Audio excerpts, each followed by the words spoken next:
n'aviez plus de témoin humain, si personne ne savait jamais ce que vous accomplissez, est-ce que vous continuerez à le faire avec le même investissement?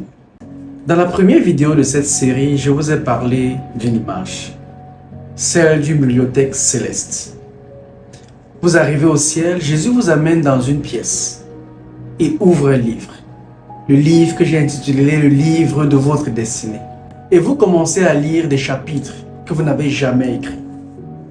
C'était une image pour parler de la permission d'être ambitieux. Pour dire, n'enterrez pas votre talent. Ne mourrez pas avec votre musique en vous. Aujourd'hui, 6 vidéos plus tard, je veux revenir à cette bibliothèque. Pas pour vous donner la permission d'ouvrir le livre. Vous l'avez déjà. Pas pour vous aider à discerner si c'est le bon livre. Nous avons traversé ça ensemble. Pas pour vous montrer sur quelle étagère il se trouve, ni comment le tenir, ni comment protéger les pages. Aujourd'hui, je veux vous poser la question que cette image pose en réalité. Quand quelqu'un d'autre ouvrira ce livre après votre mort, ça peut être un enfant, un disciple, quelqu'un que vous n'avez jamais rencontré, qu'est-ce qu'il y trouvera? Pas ce que vous aurez accompli, ce que vous aurez changé, ce qui existe dans le monde parce que vous avez existé. C'est la question de l'héritage. Et c'est l'une des questions les plus profondes de toute cette série. Pas parce que l'héritage est la motivation de l'entrepreneur du royaume. Nous avons dit depuis le début que la motivation, c'est l'amour de Dieu et l'amour des gens. Mais parce que l'héritage est le fruit naturel d'une vie bien orientée. Ce n'est pas ce que vous cherchez, c'est ce qui reste quand vous avez bien cherché autre chose. Donc je suis Gildas Tankou. Ceci est la dernière vidéo de notre série et je veux qu'elle soit celle dont vous vous souviendrez le plus longtemps.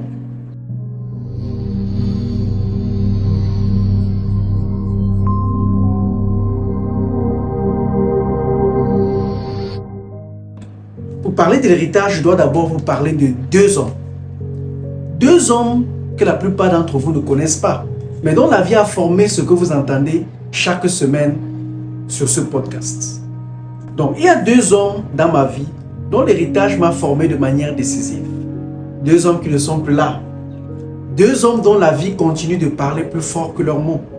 Commençons par mon grand-père maternel. Voici ce que sa vie m'a enseigné par l'exemple, sans jamais l'avoir formulé en cours ou en conférence. Mon grand-père faisait bien tout ce qu'il accomplissait. Pas seulement les choses visibles, pas seulement quand quelqu'un regardait. Chaque geste, chaque travail, chaque engagement fait avec le même soin, la même rigueur, la même intégrité. Il n'avait pas une version publique de lui-même et une version privée. Il était le même. Celui qui m'a appris, sans le dire, ce que j'ai mis des années à formuler dans le livre « Oser la rigueur ». La rigueur n'est pas une méthode, c'est une posture d'âme. C'est décider que la qualité de ce qu'on fait n'est pas conditionnée par la présence d'un regard humain. Ensuite, il y a mon père. Lui aussi, je garde son nom pour les siens, mais voici son héritage. Mon père aimait. Pas de manière générale et abstraite, il aimait chaque personne qu'il entrait dans son champ de présence, quelle qu'elle soit. Quelle que soit sa situation, quel que soit son statut. Et il avait une sensibilité particulière pour le faible, pour celui qui n'avait pas de voix, pour celui que le système ignorait. Il ne cherchait pas la justice comme un principe, il la vivait comme un instinct. Et cela le suivait même dans son travail. Mon grand-père m'a appris comment faire, mon père m'a appris pourquoi le faire. Ensemble, tous les 2, ils m'ont donné la moitié de ce que je suis. L'autre moitié, c'est ce que j'ai compris être ma contribution propre. Celle que ni mon grand-père ni mon père n'ont portée exactement comme moi.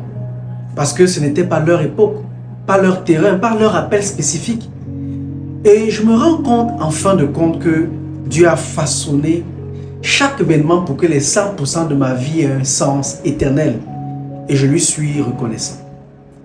Et c'est ici que je veux m'arrêter parce que ce que je viens de décrire, une chaîne de 3 générations où chacun transmet quelque chose de spécifique et de distinct, c'est le pattern le plus sous-estimé dans toute réflexion sur l'héritage. La chaîne n'est pas une répétition. Beaucoup d'entrepreneurs pensent que l'héritage, c'est reproduire ce que leurs parents ont fait.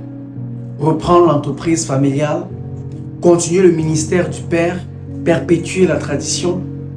Mais regardez la Bible. Abraham reçoit la promesse. Isaac la porte. Jacob la transmet. Joseph la déploie à une échelle qu'aucun des trois précédents n'avait imaginée. Chacun porte le même appel fondamental, être une bénédiction pour les nations, mais l'exprime différemment, dans un territoire différent, avec des outils différents. La chaîne intergénérationnelle n'est pas une répétition, c'est une amplification. Chaque maillon porte ce que le précédent lui a transmis et ajoute ce que Dieu a mis en lui spécifiquement et le passe au suivant avec plus de profondeur, plus de portée, plus de puissance. Et voici ma propre expérience de cet héritage. Au maillon 1, il y a mon grand-père. Il a transmis l'excellence dans chaque geste visible ou invisible. La rigueur comme posture d'âme, pas comme méthode. De lui, je porte ce que tu portes, la conviction que la qualité du travail ne dépend pas du regard humain. C'est là le fondement d'oser la rigueur. Au maillon 2, il y a mon père. Il a transmis l'amour sans condition pour chaque personne. La justice comme instinct, le soutien aux faibles comme vocation naturelle. En tant que magistrat, je continue de recevoir des témoignages extraordinaires des personnes qui l'ont connu. De lui, je porte la conviction que l'entrepreneur du royaume utilise l'argent pour aimer les gens, pas l'inverse. Au maillon 3, il y a moi. Je veux transmettre l'intégration du royaume dans chaque domaine de vie, notamment dans les affaires. Rendre concret ce qui semble mystique. Réconcilier le dimanche et le lundi. Maintenant, je vous pose la question qui vous concerne directement. Qui sont les 2 ou 3 maillons qui vous précèdent dans votre chaîne? Qu'ont-ils transmis? Pas nécessairement par des mots, mais par leur vie. Et quelle est votre contribution spécifique? Celle que la chaîne attend de vous et que personne d'autre ne peut apporter exactement comme vous. La chaîne explique d'où vous venez, mais il y a quelque chose d'encore plus précis à nommer. Ce que vous êtes spécifiquement venu faire. La contribution unique que votre passage sur Terre apporte au monde. Je vais vous dire quelque chose que j'aurais voulu entendre au début de mon parcours d'entrepreneur. Quelque chose qui m'aurait évité des années de confusion entre ambition légitime et culpabilité religieuse, entre foi sincère et efficacité professionnelle. Le royaume de Dieu n'est pas une réalité mystique réservée à l'au-delà. Ce n'est pas non plus un programme politique ou social. Ce n'est pas une institution religieuse. Le royaume de Dieu, c'est la réalité qui émerge quand la volonté de Dieu s'accomplit sur la terre comme au ciel. C'est chaque fois qu'un entrepreneur prend une décision avec intégrité dans un système corrompu. Le royaume est là. C'est chaque fois qu'un employeur traite ses équipes avec dignité parce qu'il croit qu'il porte l'image de Dieu. Le royaume est là. C'est chaque fois qu'un produit ou service est conçu pour vraiment résoudre un problème humain plutôt que de maximiser une extraction. Le royaume n'est pas quelque chose que vous cherchez ailleurs. C'est quelque chose que vous incarnez ici, dans votre secteur, avec vos équipes, dans vos décisions, avec vos clients. Jésus dit en Matthieu 6, verset 33, « Cherchez premièrement le royaume de Dieu et sa justice, et toutes ces choses vous seront données par-dessus tout. » On a souvent interprété ce verset comme un appel à la priorité spirituelle au détriment du professionnel. Comme si chercher le royaume voulait dire prier plus et travailler moins. Mais regardez la structure de la phrase « cherchez premièrement » et toutes ces choses vous seront données. Les choses dont il parle, nourriture, vêtements, ressources, etc., ne sont pas en opposition avec le royaume. Elles en sont la conséquence. Quand vous cherchez le royaume dans votre travail, l'excellence, l'intégrité, le service véritable, les ressources suivent. Pas toujours immédiatement, mais structurellement sur le long terme. C'est la thèse de Rick Orwell. Pas une thèse religieuse qui habille du business. C'est une conviction intégrée qui croit que le royaume et le business ne sont pas 2 registres qu'on réconcilie avec effort. Ils sont une seule réalité quand les valeurs du premier informent la pratique du second. Pourquoi cette contribution est nécessaire maintenant? Dans nos sociétés francophones, africaines en particulier, il y a une séparation profonde et douloureuse entre la foi des gens et leur pratique professionnelle. Des millions de chrétiens sincères, compétents, travaillent dans des environnements où ils survivent spirituellement plutôt que de rayonner. Ils gardent leur foi pour le dimanche et naviguent le marché avec les outils du lundi sans se demander si ces deux mondes peuvent parler le même langage. Pendant ce temps, les sphères d'influence dont nous avons parlé, l'économie, les médias, le gouvernement, l'éducation, etc., sont largement occupées par des gens qui ne partagent pas les valeurs du royaume. Pas parce que les chrétiens manquent de compétences, mais parce qu'ils manquent de conviction que leur présence dans ces sphères est une vocation, pas un compromis. C'est ce gouffre-là que je veux combler. Pas seul, bien entendu, mais avec chaque entrepreneur du royaume qui regarde cette vidéo, qui reçoit cette conviction et qui repart dans son secteur avec une clarté qu'il n'avait pas avant. Si dans 10 ans, 100 entrepreneurs francophones africains décident différemment dans leur secteur parce qu'ils ont compris que leur travail est une expression de leur mandat de royaume, et ces 100 entrepreneurs en forment d'autres, alors quelque chose que je n'ai jamais rencontré directement aura changé parce que j'ai existé. C'est ça mon livre de destinée. Ce sont ces chapitres-là que je veux que Jésus me montre. Mais il y a une confusion que je dois nommer avant d'aller plus loin. Une confusion entre deux mots qui semblent synonymes et qui ne le sont pas. C'est la différence entre le succès et les legs. Le succès et le leg sont deux réalités différentes. Nous les confondons parce que le succès peut mener au leg, mais il peut aussi s'y substituer. Et c'est là que la confusion devient dangereuse. C'est quoi le succès? C'est ce que vous accomplissez de votre vivant et que vous pouvez mesurer. Le chiffre d'affaires de votre entreprise, le nombre d'employés que vous avez créés, la reconnaissance que vous avez reçue, l'influence que vous avez exercée, les projets que vous avez lancés et qui ont réussi. Le succès n'est pas mauvais. Nous avons passé 6 vidéos à dire que vous avez non seulement le droit, mais la responsabilité de viser le succès dans votre sphère d'influence. La parabole des talents condamne celui qui n'a rien fait avec ce qu'il avait reçu. Mais le succès a une limite temporelle. Il dure aussi longtemps que vous durez. Il peut être effacé, oublié, remplacé. Les entreprises ferment. Les réputations s'éteignent. Les réalisations les plus spectaculaires d'une génération sont ignorées par la suivante. D'où l'importance de penser aussi au leg. Le leg, c'est ce qui continue après vous. Ce n'est pas nécessairement ce que vous avez construit, comme les structures, les organisations, les actifs. C'est ce que vous avez transmis, ce que vous avez changé dans la façon dont les gens pensent, décident et agissent. Ce qui vit dans d'autres vies après que la vôtre s'est terminée. Jésus n'a pas laissé un empire. Il n'a pas laissé de bâtiment, pas de livre écrit de sa propre main, pas d'institution structurée. Il a laissé des personnes transformées. Et ces personnes en ont transformé d'autres. Et plus de 2000 ans plus tard, ce legs est actif dans des milliards de vies. Le legs le plus durable n'est pas ce que vous construisez, c'est ce que vous devenez et ce que vous permettez à d'autres de devenir. Donc la confusion entre les deux est dangereuse. C'est de poursuivre le succès au nom du leg, de dire je construis cette entreprise pour laisser quelque chose à mes enfants, ou je veux réussir pour avoir les ressources pour financer le royaume. Ces motivations sont réelles et légitimes, mais peuvent masquer une réalité plus simple. Vous voulez réussir et vous utilisez le leg comme justification spirituelle. Alors, comment faire la différence?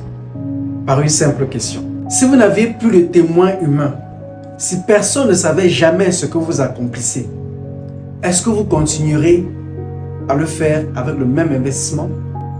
Le succès a besoin de témoins. Il se nourrit de reconnaissance. Le leg, quant à lui, se construit souvent dans l'obscurité. Les décisions les plus formatrices que vous prendrez dans votre vie, celles qui changeront réellement quelqu'un d'autre, seront probablement des décisions que personne ne verra jamais. Une conversation honnête avec un jeune entrepreneur en difficulté, un choix éthique dans un contexte où personne ne regardait, un document rédigé avec soin pour une seule personne qui en avait besoin. C'est ce que mon grand-père m'a appris. Pas avec des mots, avec sa vie. Faire bien tout ce qu'on accomplit, pas pour être vu, mais parce que le travail lui-même mérite cette qualité. Un entrepreneur du royaume, le legs a une dimension supplémentaire que le monde séculier ne peut pas pleinement comprendre. Votre legs ne s'arrête pas à votre monde. Il continue dans l'éternité. Chaque personne que vous avez aidé à voir le royaume de manière concrète, chaque décision d'intégrité qui a témoigné du Dieu vivant dans un environnement corrompu, chaque entrepreneur que vous avez formé et qui est allé déployer les valeurs du royaume dans sa sphère, tout cela a une dimension éternelle que vos indicateurs de performance ne peuvent pas mesurer. C'est pourquoi Jésus dit à Matthieu 25, verset 21, « C'est bien, bon et fidèle serviteur. Tu as été fidèle en peu de choses. Je t'établirai sur beaucoup. » Fidèle en peu de choses. Le legs commence dans le petit, dans la qualité de ce que personne ne voit, dans l'amour de ce que personne ne remarque, dans l'intégrité de ce que personne ne vérifiera jamais. Mon grand-père m'a transmis la rigueur sans jamais l'avoir nommé. Oser la rigueur, c'est ma tentative de mettre des mots sur ce qu'il incarnait, pour que vous puissiez le transmettre à votre tour avec des outils que votre génération comprend. Ce livre est un maillon dans la chaîne. Il vous appartient de décider ce que vous en ferez. Le lien est en description. Donc nous avons parlé de la chaîne, de la contribution unique, de la distinction entre le succès et le legs. Il reste une chose à faire. Le plus important, c'est d'écrire votre livre. Je vais vous demander de faire quelque chose que la plupart des gens ne font jamais. Pas parce que c'est difficile, mais parce que ça demande de regarder en face une réalité qu'on préfère laisser dans le fond. Je vais vous demander de vous asseoir avec votre propre mort. Pas pour être morbide, pour être précis. Parce que la mort est le révélateur de sens le plus puissant qui existe. Ce qui compte vraiment dans une vie ne se voit souvent qu'à la lumière de sa fin. Les stoïciens avaient une pratique qu'ils appelaient memento mori. Souviens-toi que tu mourras. Pas comme une pensée déprimante, mais comme un outil de clarté. Pour que chaque journée soit vécue avec la conscience qu'elle fait partie d'un nombre fini. Et Paul dans Philippiens 1 verset 21 dit « Pour moi, vivre c'est Christ et mourir m'est un gain. » Ce n'est pas de la résignation, c'est la liberté de celui qui sait que sa vie a un sens qui dépasse sa durée. Passons à un exercice qui va faire la différence. Prenez une feuille, ouvrez un document et répondez honnêtement à ces 4 questions. Parce que vous voudriez pouvoir répondre, mais est-ce que vous répondez vraiment? Premièrement, la chaîne. Qui sont les 2 ou 3 personnes dont la vie vous a formé de manière décisive? Qu'ont-elles transmis? Pas nécessairement par des mots, mais par leur exemple. Et qu'est-ce que vous portez d'elles qui est vivant dans ce que vous faites aujourd'hui? Deuxièmement, la contribution. Dans 10 ans, si vous avez bien fait ce que vous êtes en train de faire, si vous avez monté votre montagne avec méthode, intégrité et persévérance, qu'est-ce qui existera dans le monde qui n'existerait pas sans vous? Soyez précis, pas du genre « je veux avoir de l'impact ». Non, des gens précis, dans un territoire précis, avec un changement précis. Troisièmement, le prochain maillon. Qui est en train d'observer votre vie en ce moment? Est-ce un enfant? Un jeune entrepreneur? Un disciple? Quelqu'un qui vous regarde sans que vous le sachiez? Et qu'est-ce que vous êtes en train de lui transmettre par votre vie? Pas par vos discours, mais par votre vie. Quatrièmement, le chapitre en cours. Dans le livre de votre destinée, comme je l'ai appelé, quel est le titre du chapitre que vous écrivez en ce moment? Est-ce un chapitre de fondation, de construction, de résistance, de fructification? Et est-ce que la manière dont vous vivez cette saison est à la hauteur du titre que vous le donneriez? Ces 4 questions forment votre livre de destinée. Pas le livre final, celui que vous découvriez dans la bibliothèque céleste, mais le chapitre en cours.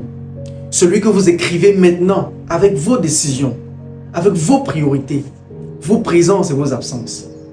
Vous n'écrivez pas votre legs le jour de votre mort. Hein. Vous l'écrivez tous les jours dans les petites décisions que personne ne voit, avec les personnes que le monde considère comme secondaires. Il me reste une dernière chose à vous dire, et la plus importante à mon sens de toute la série. Pas un principe, pas un outil, mais une invitation. Alors, nous avons fait un voyage ensemble. Nous avons commencé par la permission. Vous avez le droit d'être ambitieux. Votre ambition n'est pas une trahison de votre foi. Elle peut en être l'expression la plus haute. Nous avons traversé le discernement. Apprendre à distinguer l'ambition saine de l'ambition égoïste. Savoir quand tenir et quand pivoter.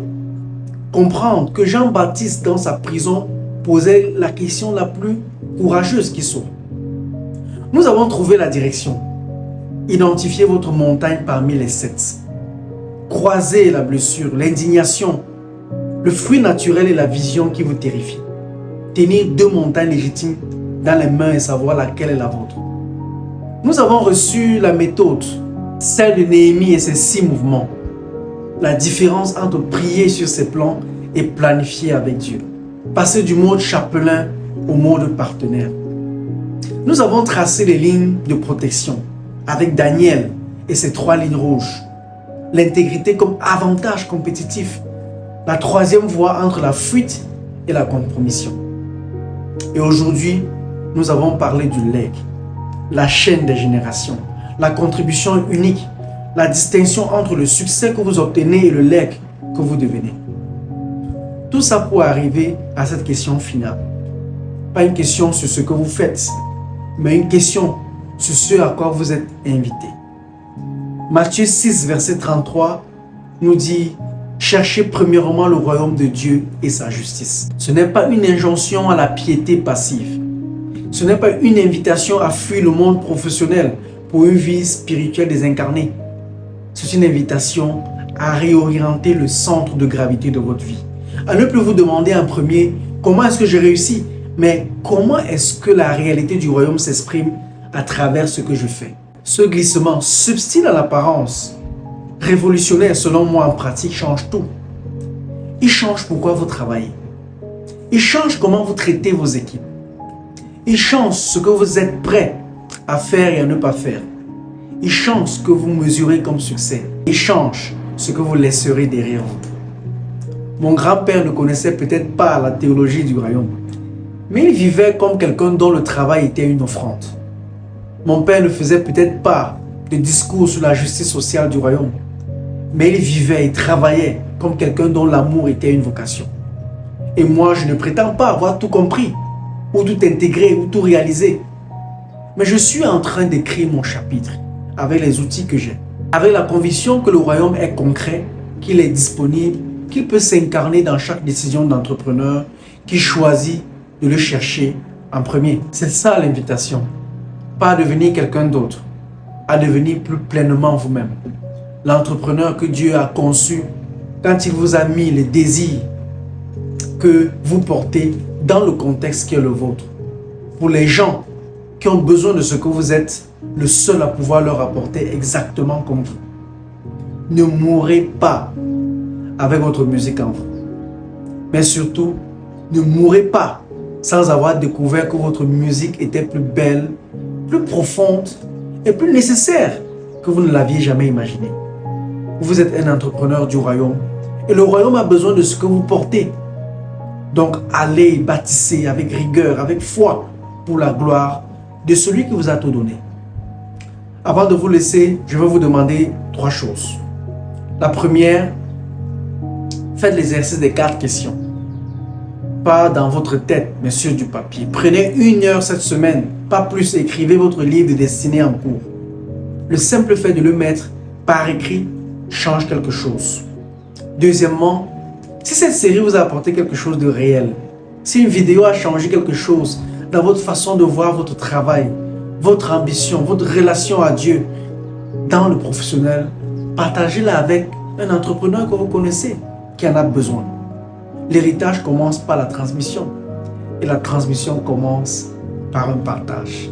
Troisièmement, si vous voulez aller plus loin, avoir un outil concret pour construire la rigueur du royaume dans votre quotidien, pas seulement en comprenant les principes, mon livre « Oser la rigueur » est là.